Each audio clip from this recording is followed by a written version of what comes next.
मोदी जी ने 10 साल तक चाहे घोटाले किए हो, चाहे भ्रष्टाचार किए हो, चाहे कुछ भी किया हो, कभी भी विपक्ष की परवाह की नहीं, कभी किसी को सुना नहीं।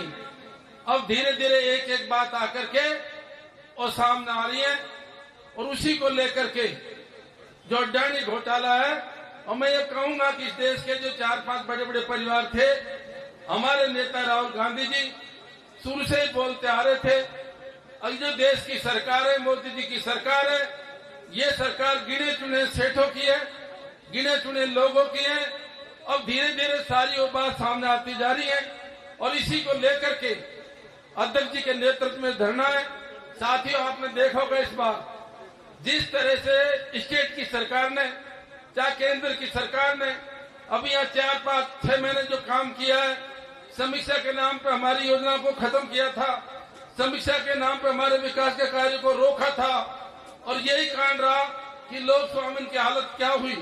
मैं तो ये कहूंगा कि जिस तरह से पूरे देश के किसान, मजदूर, कर्मचारी, युवा साथी सभी सरकार में परेशान रहे, ये भ्रम था इनका जो इस लोकसभा चुनाव ने निकाल दिया। आज स्थिति यह है, चाहे केंद्र की सरकार हो, चाहे राज्य की सरकार हो, क्या इनकी हालत खराब है या विधानसभा में इनकी सरकार पर कुछ जवाब देते नहीं बन रहा। यहाँ हमारे डोटासरा जी हैं, जूली जी हैं, हमारे विधायक हैं, किस तरह से उनको प्रभावी हैं और एक एक जो जनता की बात के जो मुद्दे हैं उनको रख रहे हैं। इसी प्रकार से मोदी जी ने तो पिछले 15 साल में जो गुजरात के मुख्यमंत्री रहे थे, 10 साल तक केंद्र में प्रधानमंत्री रहे थे, उन्होंने तो विपक्ष को कभी कुछ समझा ही नहीं। पहली बार मोदी जी को पता लग रहा है और विपक्ष भी कुछ होता है, वहां पर भी उन पर देने का जवाब नहीं मिल रहा।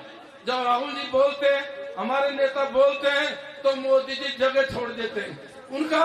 मैं तो ये कहूंगा कि इस बार ऐसा लगता है, चाहे केंद्र की सरकार हो, चाहे राज्य की सरकार हो, इन सरकारों का अलाइनमेंट ही खराब हो गया, अलाइनमेंट ही खराब हो रहा है इस बार तो इनका।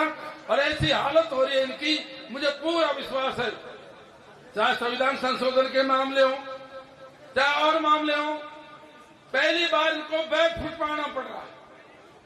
पहली बार आपने देखा होगा 10 साल के अंदर नहीं, अच्छे करते, बुरे करते, भ्रष्टाचार करते, चोरी करते, अपनी बात को हमेशा जनता में सही सिद्ध कर देते थे, लेकिन पहली बार इनको एक्सेप्ट करना पड़ रहा है।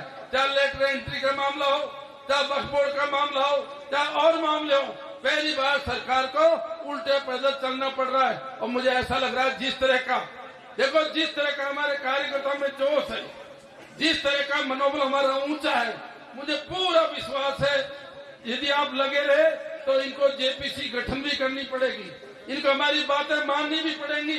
और मुझे तो ऐसा लग रहा है कि इन्होंने जो 400 का नारा दिया था इस बार लोकसभा के चुनाव में, आप सबको पता है इनकी क्या हालत होगी।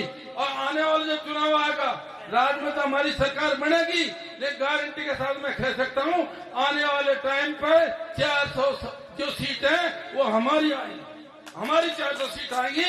इनकी हालत पूरे देश में खराब है, जनता में मैसेज जा चुका है, पूरी जनता इस बात को समझ चुकी है, इनकी उल्टी गिनती चालू हो गई है। आप सब यहाँ पधारे कार्यकर्ता जोश को बनाए रखो, इनकी बातों को वहां तक पहुंचाते रहो, हमारे वोटरों को समझाते रहो। आपने देखा होगा लोकसभा चुनाव में हमको तो जरूर कॉन्फिडेंस था, लेकिन हमारे कई कार्यकर्ताओं का मनोबल उस टाइम इतना टूटा हुआ था, वो सोच रहे पता नहीं कितने जीतेगी। मुझे खुशी है हमारे नेताओं ने, डोटासरा जी ने कैंडिडेट को अच्छा सिलेक्शन किया और उसका परिणाम ये रहा, हम 8 सीट और 3 सीट अलायंस की 11 सीट। राहुल जी आ गए थे हमारी पार्टी में, हमको फायदा मिला, मैं भी 2 साल से लड़ा। स्टार्टिंग में तो मेरा भी ऐसे ही था मामला, डावाडोल था, लड़ू नहीं लड़ू, क्योंकि जनता में तो बहुत नाराजगी थी, हम उस जनता की नाराजगी को एक्सेस नहीं कर पाए। लेकिन अब हमारे कार्यकर्ताओं ने, हमारे नेताओं ने जनता की नाराजगी का असेसमेंट कर लिया है और यही कारण है हमारा मनोबल जबरदस्त है, ऊंचा है, और इसके आने वाले टाइम में हमको परिणाम अच्छे मिलेंगे। आप सब यहाँ पधारे उसके लिए बहुत बहुत धन्यवाद। राम राम साहब।